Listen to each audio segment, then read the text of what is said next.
So today I want to go over a list of prediabetes symptoms. These are things that a lot of us are overlooking that we don't know about. Even myself. I accidentally went to the doctor to check on something and found out that I need to check on my own blood sugar. I wasn't diabetic, but he said I was heading toward the pre-diabetes section of the chart. He's going to show you a chart here later, but I think that it's something we all need to look at. And sometimes I was one of those, I felt like because I was working out, I'm not obese, I even got an 8-pack, right? I thought, oh, I can't be diabetic, but the truth is you can. And this guy's going to show a list.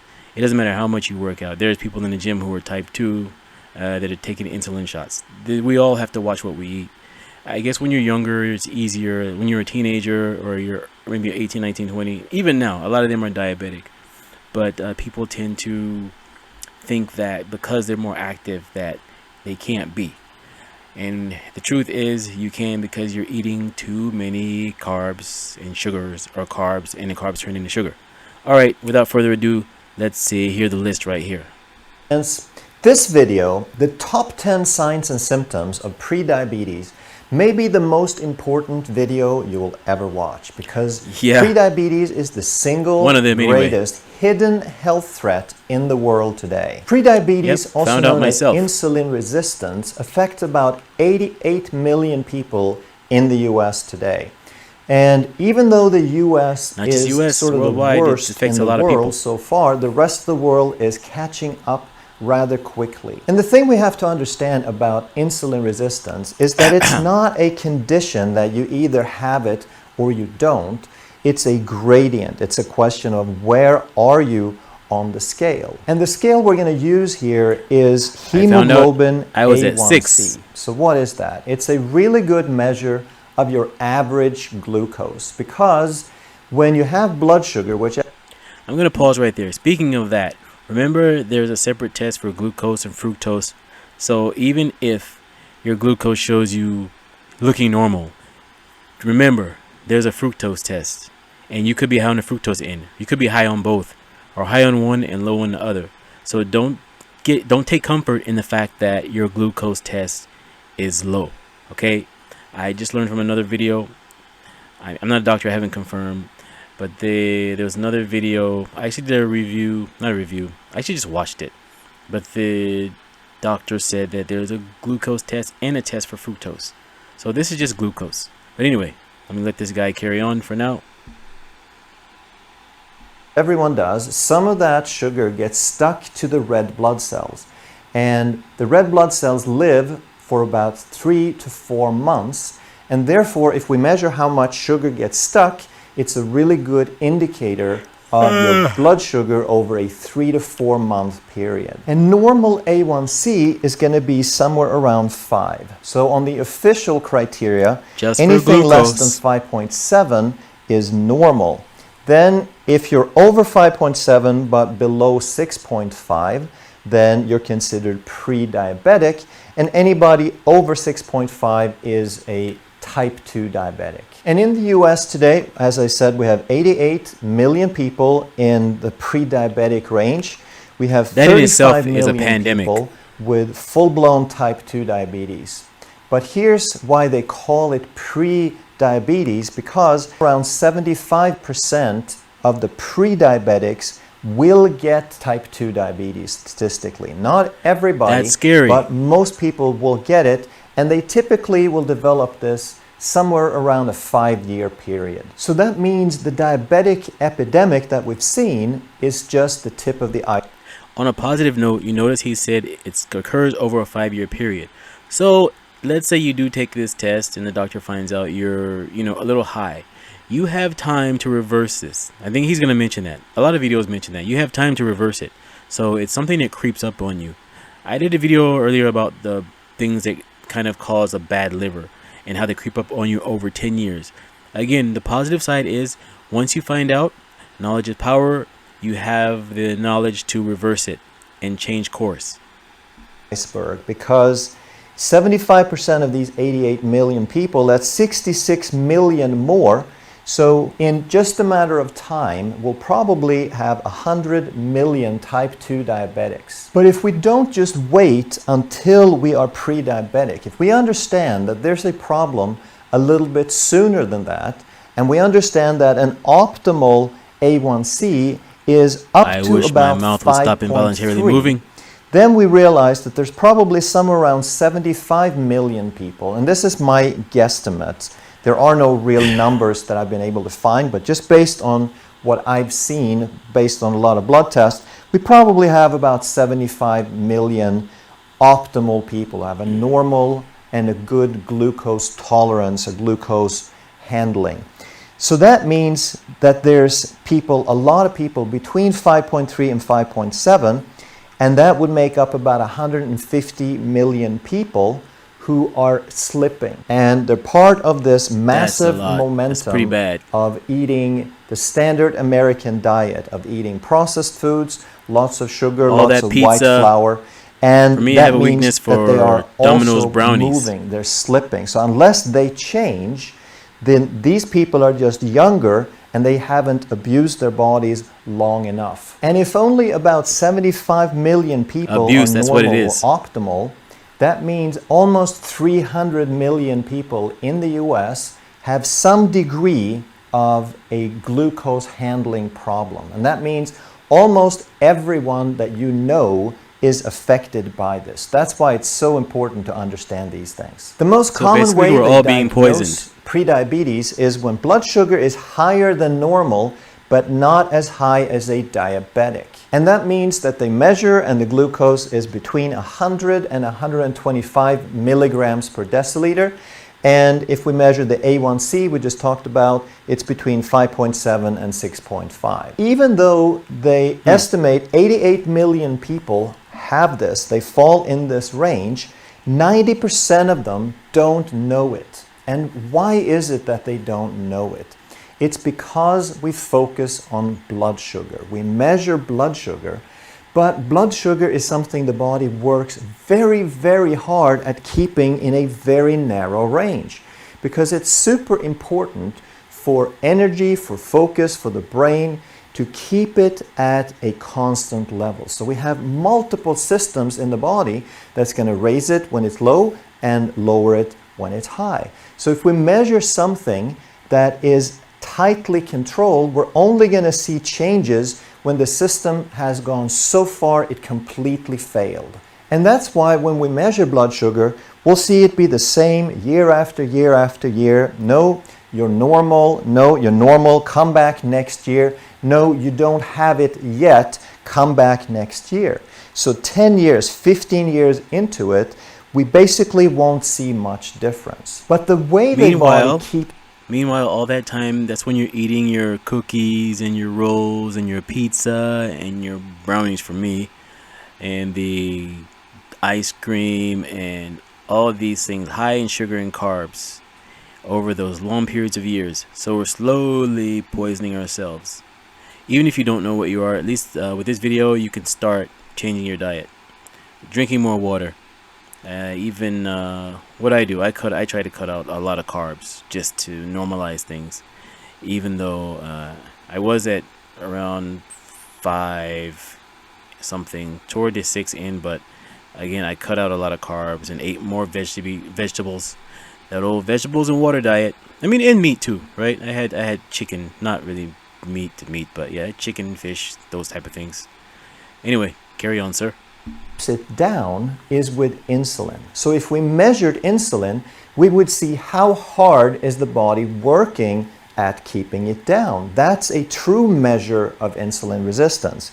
So in the beginning, we might see a pretty balanced relationship between glucose and insulin.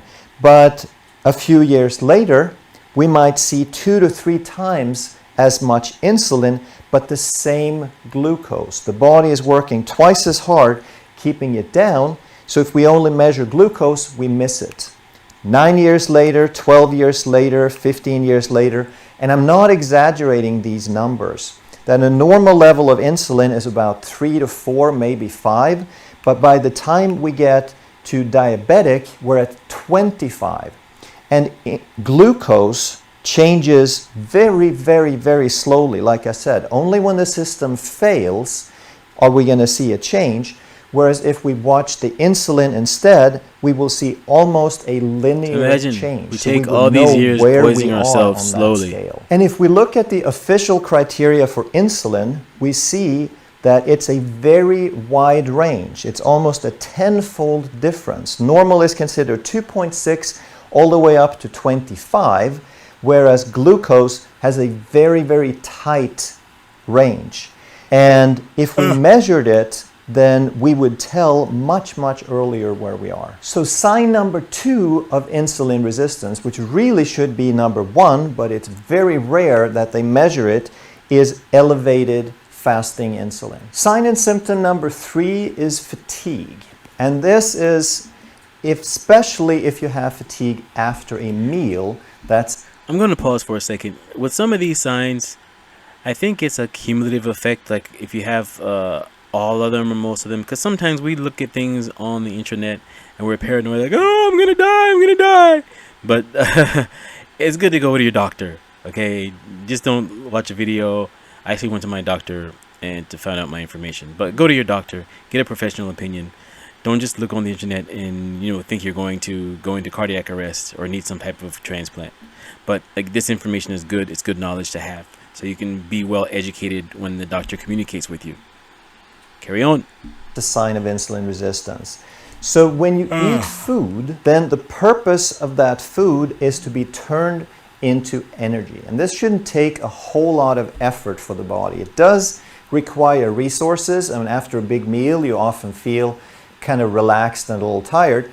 But you shouldn't have like fatigue that interferes with what you're doing. And if you do get severe fatigue, then it means that your carbohydrate machine is broken. You have a system to process carbohydrates, but if you have overwhelmed it over time, now it's not really working anymore. So now you ate carbohydrates, but the cells are resisting because you've given them too much carbohydrate over too long a time, and they're resisting. That's insulin resistance. So now, instead of the food providing energy, you have to use energy to dispose of the carbs because they can't stay in the bloodstream. That's dangerous for the brain. We have to... I guess this is where your exercise comes in. I also noticed that when you do eat too many sugars, carbs, sweets, things like that, to kind of help yourself to combat that, drink lots and lots and lots of water. Lots and lots of water, and exercise heavy. For me, I find more weightlifting and combined with high intense cardio helped, and also lots and lots and lots of water, because that kind of dilutes the sugar in your system. Well, it does dilute sugar. Anyway, carry on. Control this blood sugar, so the body has to use energy to convert the glucose into triglycerides. And this is why triglycerides or blood fats will get high when you eat glucose. So a lot of people on a low-fat diet will have very, very high blood fats because of this process. Sign number 4 is poor wound healing. When you get a cut and it just kind of sits around for weeks. That's and also scary, number concerning. 5, numbness and tingling, which is because of peripheral neuropathy. And I group these together because they are essentially the same cause, poor circulation. And why do you get poor circulation? Because the excess glucose, when you have a constant level of too much glucose, some of that kind of leaks out into the tissues, the surrounding tissues, and it's going to bind a little extra water. So we get swelling in the tissues, and this prevents that blood circulation from functioning optimally. And in the early stages, you might find that things just happen a little bit slower and you feel a little funny. And if this process continues uncontrolled, then eventually in type 2 diabetes, it could lead to amputation. Type 2 diabetes is the #1 cause of amputations. And you're not going to get amputations in prediabetes, but that's why it's so important to understand the process and change it early. Number 6 is kidney damage. And there's something called microvessel disease, which is related to the circulatory issues we just talked about. And the kidney has an incredibly large number of tiny, tiny blood vessels. And if we get swelling, then we also get some leaking and some destruction of those blood vessels. And if we recognize the early signs, we can reverse it. But if it goes unchecked, then we will probably at some point see kidney failures. And type 2 diabetes is the #1 cause of kidney failure, leading to dialysis. Sign number 7 is blurred vision. And this happens because of retinopathy, disease of the retina, which is the sensitive light detecting area in the back of the eye. Now, I saw a video with millions of views. It was one of those animated things with a computerized voice that said that retinopathy is swelling of the lens, which of course is incorrect because the lens is up in the front of the eye and the retina is in the back.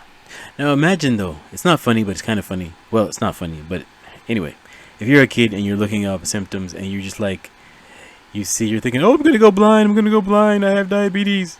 When it could just be, you just need glasses.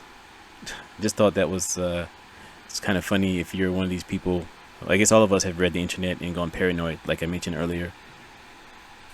So just like in the kidney, it's a case of microvessel disease. You have tiny, tiny blood vessels, and when these blood vessels swell, then we have damage to the retina. And if this goes far enough, it can result in vision loss. You start with blurred vision, then eventually you could have vision loss. And again, type 2 diabetes is the #1 cause of blindness. So you want to stop it long before that. Another thing we hear about very often is frequent urination. And that is not a problem typically with prediabetes, because prediabetes is when the blood sugar is 100 to 125. You learn something new every day. And there's something called a kidney or renal threshold. If the blood sugar gets above 180, now there's too much sugar in the blood for the kidneys to resorb that. So you filter it out with the water and then the kidneys reabsorb it.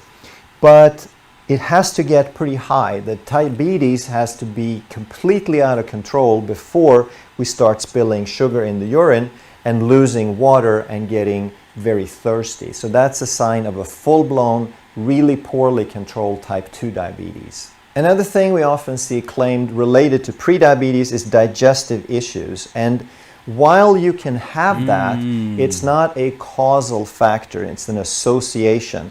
The insulin resistance is not causing the digestive issues. It is probably because you have dysbiosis. You are screwing up your bacterial flora by feeding them the wrong foods. When you have an unbalanced flora and now you keep feeding them carbs, now you get bloating and digestive issues. Notice the common term here is carbs. But it's not the cause of the prediabetes. Number 8 is joint pain and arthritis. And while this does happen, it's not for the reasons we think. Here I thought it was aging. Typically what I hear people say is, I've had hundreds of people come into the office and they say, I know my knees are hurting, my back is hurting because of my weight. If I just lost some weight, I know I wouldn't have that pain. And that is not how it works. We've heard it so many times that we think that the weight causes the pain, that there's a direct relationship there, but that's not true. Instead, insulin resistance causes inflammation, and this inflammation causes the joint pain and the arthritis, because whether it's osteoarthritis or rheumatoid arthritis, it's an inflammatory condition. The osteoarthritis is a much milder form of inflammation, but it's still inflammation. And then, of course, insulin resistance also causes weight gain. So that's number 9 is weight gain. We know this because that's the purpose of insulin. Insulin lowers blood glucose. It guides that glucose into the cell where a tiny bit can be stored as carbohydrate and most of it gets stored as fat. That's the purpose. And we can watch this relationship, this causal relationship, by giving people extra insulin and watch them gain weight. And this is what happens in the treatment of type 2 diabetes. They're not treating the diabetes, they're treating the blood glucose, making the diabetes worse and making the weight worse. And sign and symptom number 10 is hunger. So even though you're gaining weight, even though you're having more and more energy reserves on your body in the form of fat, you're getting hungrier and hungrier, because when you're insulin resistant, That's scary your body again. has a tendency to store rather than retrieve. So even though you have all that energy, you can't get to it. Your body is in storage mode. You're gaining weight, but you're getting hungrier. So you're gaining weight, but you're getting hungrier, and on and on. And this is the real problem. This is why we can't control our behavior. That's why it's not about calories, it's about insulin and insulin resistance. But there's two more things that we have to realize, is that you don't necessarily gain weight when you become insulin resistant, because a lot of it has to do with the liver, and a lot of people, even thin people, they might have a tiny little bit of a pot belly usually, but you can become pre-diabetic and type 2 diabetic with a normal body weight. And the other thing to understand... I've seen that. We've already gone over 10, but I have seen that a really small, skinny old man, he looked like he was like muscular back in his old day, but he was very skinny, still pretty much defined and cut up. But he had to take his diabetic shots often. But I think he was type 2 though. He was born that way. But it was something to learn, that you don't have to be big to be diabetic. You can be skinny, and you can look like you're in shape and still be diabetic or pre-diabetic. And that's it for me. Let me know what you think in the comments. Please, please, please like and subscribe. Thank you so much for listening. Thank you for your time. I really appreciate it. Thanks a lot.